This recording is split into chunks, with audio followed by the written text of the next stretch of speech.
Hello, guys. Welcome back. Um, I if you heard my live video yesterday on Level Up Coaching Group, I've got some big things coming in just about a week. I will announce it everywhere here included, but it just got me thinking there's been a lot of changes at the YMCA, and there's just a weird vibe all last week. And they got me thinking about just weird vibes in general. And so, or not even that, just like a gut feeling, and it kind of triggered me a little bit in that I thought about a situation where I had a feeling and then it turned out right.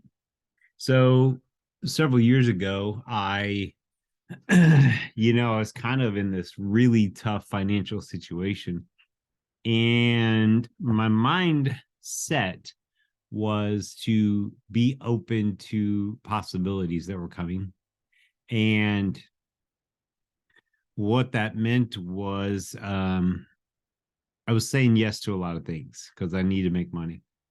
And this school in Weatherford, a little private school, Weatherford Christian School, they someone there who worked there for the athletic um, director, she reached out to me because she wanted to see if I could coach their cross country team and help them win the championship. And I don't remember if they won the championship before or just came close. I wasn't sure. Um, and so I was very intrigued by that. I'd never done that, but I know athletes and know the body. So I wasn't, worried about it.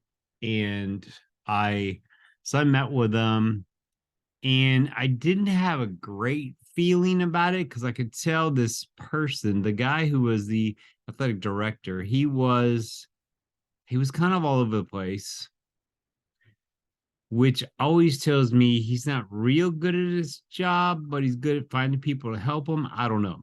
But anyway, the closer I accepted this job, and it's supposed to be for X amount of money, which wasn't a lot of money.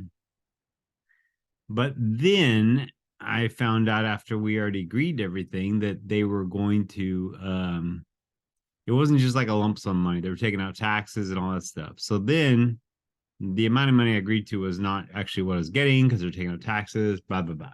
Not a big deal. Now, this school is 45 minutes away from where I live. So that's 45 minutes each time. And and it was the high school and the middle school. Well, the middle school couldn't meet in the mornings. The high school could only do mornings, and the middle school they want to meet in the afternoons. And I'm like, this is just not what I just can't meet both. The middle school was not. There's only like three kids on um that what am I trying to say? That program, that area, that group. But I was able to give them workouts and kind of get them lined up. And I think another teacher kind of took over and she would watch them while they ran.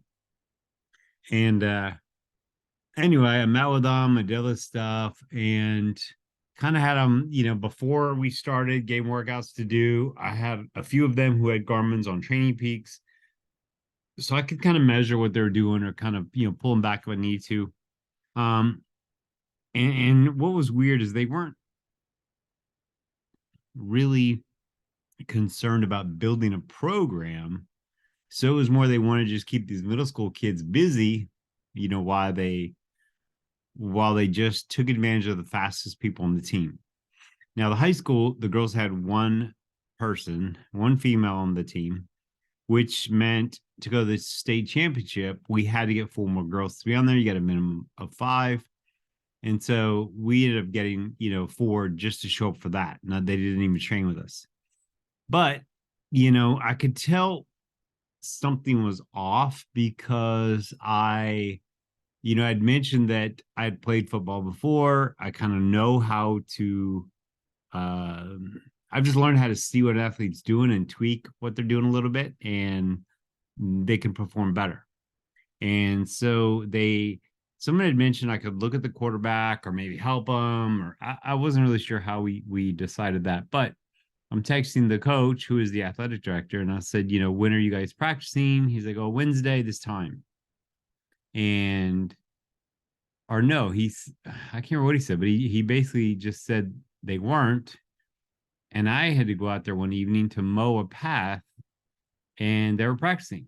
And I'm like, hey, you said you weren't. Oh, I messed up. I'm like, no, you didn't mess up. Anyway, I was able to stop by and help this kid. I think he was just throwing so hard. You have to throw it so your receivers can catch it, not throw it through them. Anyway, that was a weird thing. I was slowly getting asked to do all kinds of other things, and I'm like, hold on, you guys that's a 90-minute drive. You know what I mean? And so, as we started getting closer towards the end, things are coming along how I had planned. The kids who were really fast, they were able to get faster. And the kid that had been like the ringer or whatever, he was really more show. He didn't really actually run fast when he needed to. And they just parents started asking me questions, more like, are you doing your job kind of thing? And I would answer the question, but then sometimes I'd have to say, you really have to talk to Lisa because she's the one who's actually in charge of that. You're trying to drag me in on this, but I don't have a clue. And they would just slowly do that. And then a couple times I drove all the way out there in the morning and the kids didn't show up. They stood me up. Oh, we forgot to tell you. I'm like, but some of them were just stopped talking to me. And I could tell that some were told to slowly, or that my time was limited, and some kids wouldn't talk to me, and then some kids did, and you could tell they felt bad. It was just bizarre. But when I started going out there and they weren't there, I'm like, you know what? This is so much of a waste of money and time. And I'm like, it's starting to get annoying, but I just had this feeling something wasn't right. Looking back, now I would have just mentioned it to somebody. And so we went to a lot of meets, and a couple parents are very helpful, but then everybody just literally stopped talking to me. And so we had the state championship in Waco, and it was on a Monday. And so a few of us drove down Sunday morning early. We got up at 2:00 in the morning on Sunday because the half Ironman was going on. Had a couple of people doing it. And so I went down there to kind of coach and spectate them. And then I was just going to stay, and everybody's going to ride back with other people, but I was going to stay and then be there for the state championship. So, I'm having a long day. And then I get to my hotel. One of the parents is bringing a check that the school wrote for the hotel. And the school was like, well, here's how much the room is, $160. That's it. They didn't give me anything extra for taxes. And taxes, in a hotel could be, $40 and up. I mean, it can be ridiculous. At that point, I was so beat down by this school that I was just like, I'm not even going to argue this. I'm just going to, and try to pay at a hotel with a check. Like, it's not that easy. They had to call someone to get approval. Like, it was the most ridiculous thing. Anyway, and then, we get there that morning and the vibe is weird. I would always get to these meets early, set up a tent, have our spot. And let me back up. So Sunday night, I do meet with everybody, and all the parents are there. And a lot of the parents I'd never met. Some of the parents I'm friends with on Facebook. They were cool. Like, you could tell they were not comfortable with what was happening. But I met with the team, and the big thing I needed to do was talk to these girls about kind of the strategy. The guys knew the thing. And And so they knew what to do. That was just run. I was going to tell them individually, but we really just had we had 3, 4 guys that were really good. They could, PR and win this thing. The one kid that was a ringer, he wasn't even in the top 10 of our school. I mean, he ended up just not doing anything. He was just one of those people that like to look like he was run fast a little bit, but he didn't want to train. Um, so anyways, I meet with the team and these parents are kind of, asking questions while I'm trying to talk to the people. And finally I just made the comment. I just said, like, I've been up since 2 o'clock this morning. I just, did coach the half Ironman and it's been a long day. If you guys could just let me try to do what I want to do here. And, the guys are good. You guys know what you're going to do. I'll tell you all individually what you need to do. But the girls, we had one girl that was really fast. She trained all year, ran with us, and trained all year and raced with us. These other 4 girls, they could run, but they hadn't been training. So the plan was for those 4 girls to go out as fast as they possibly could, get on the very front, and just go as hard as they possibly could for as long as they possibly could. Try to get the other schools to go along with the fast girls and make them wear themselves out chasing, because these other girls, no one knew what their capabilities were, right? So that was the plan, to get to the other teams to try to chase them and blow up. Meanwhile, our girl, the one, could run her race, and hopefully the competition's going to be dwindled out by the time she catches back up to everybody on her time. And that plan worked pretty good. Some of those girls actually threw up. They were just fried. They went so hard. And then they did that. The guys did their race. The guys won the state championship, and it was just pretty amazing.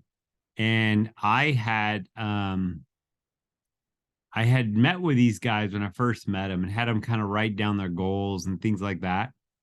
And I had a few of those forms in my bag, and one of the kids was to win the state championship, was to beat so and so. And I afterwards at our tent, I pulled that out and I said, "Do you remember what your goals were the first of the year?" He said, "Yeah, I think so." And I pulled that paper out and handed it to him. And I was like, we just accomplished all of your goals you had listed here. And it was really kind of cool to see that unfold. But no, we could have, actually reached further. But as we're going to go up and get our picture taken, with the team for winning first place, the coach, the athletic director was there, some of the football team was there, like they came down to spectate. The principal of the school was there. Like, it was kind of a cool thing. I really didn't know a lot of these people, but they came down for that. And then the coach made the comment, the athletic director made the comment, "Oh, you want me to go up there since I'm the coach?" And I thought, that's kind of a weird thing to say at that moment. And I said, "Yeah, go ahead if you want to." He goes, "No, no, you got it. You got it." And I'm like, that's kind of with everything I've gone through, I was like, that's just weird. Um, and I just couldn't, I was kind of shocked by it all. So then, as we're packing up, someone else took the school tent. Someone else took this. Like, we were done, and no one ever wanted to talk about like a debriefing or how things went, because that's what I was kind of hoping I could express how I really felt this last month. But there was none of that. They were just kind of done. And the two boys, the twins that really were the soul of the team, they graduated. So then they had nothing they were working on to bring up, and they weren't building a program. They were just building a championship one time. They might have won the year after again. I don't remember, but I'm just like, that vibe that I was getting that whole time, I should have just hit pause in my life and then kind of just, said, "Hold on, what is happening here?" and just address it. I wasn't there then, and I'm there now. So now I would just say something like, "Hey, you're giving me this weird feeling." Um, and I've not talked to anybody there since. I mean, it's kind of been a weird chapter. But the other thing, the other story I had was back when I coached a lot of athletes. It was 2020, I think. and no races were happening. And we did this training camp. Could have been 21, but I think it was 2020. I don't remember.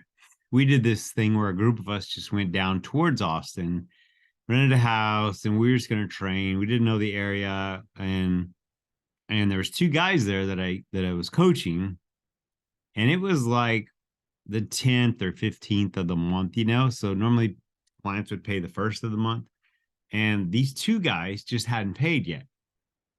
And it was kind of like, well, I'm gonna probably have to bring it up or find out if they're even going to continue. And I get it, we didn't have races, you know what I mean? So we could have figured something out as far as that goes. But I just remember thinking, okay, I'm gonna have to address this. These two guys, they're friends, they were outside on the patio talking and they're on their phones. And then at the exact same moment, they both Venmoed me and paid me. And I was like, okay, I appreciate it, but it's also weird. It's weird that they both decided to pay me. You know what I mean? It's not like it just happened that way. I saw them talking and then they both paid me. And then the next day, it was kind of tough. All we could really do was bike and run. We swam one day, but I didn't swim. I'm like, I'm not doing that because the one guy, he he's one of those guys you would consider an asshole. And he always would like to ride his bike to that place, then swim it, then run it, and then ride your bike back. It's like it's not a lot of quality stuff. But anyway, we made it work. But that last day, one of the guys, I mentioned something about, he did you eat all the vegan patties? Because we had a couple vegan patties, there's a couple of us that are vegan, and I saw him eat like 3, 4 hamburgers the night before, and he like, I asked him about it outside out front. They just got back from riding or something or picking up their bike. Now this is the same guy who I let borrow my bike, right? Because he's broke. I let him borrow my extra bike. I brought 2 bikes. I let him borrow it because he didn't have a bike. Learn my lesson. You let people borrow your bike, they're not going to appreciate it. But well, they will. This guy didn't. And so I mentioned to him about eating those vegan patties, and he just snapped at me and started yelling at me. And I'm like, and it happened again when I was talking about, training and change the tire and all this stuff. He yelled at me like I'm not doing my job. And I'm thinking, what is happening right now?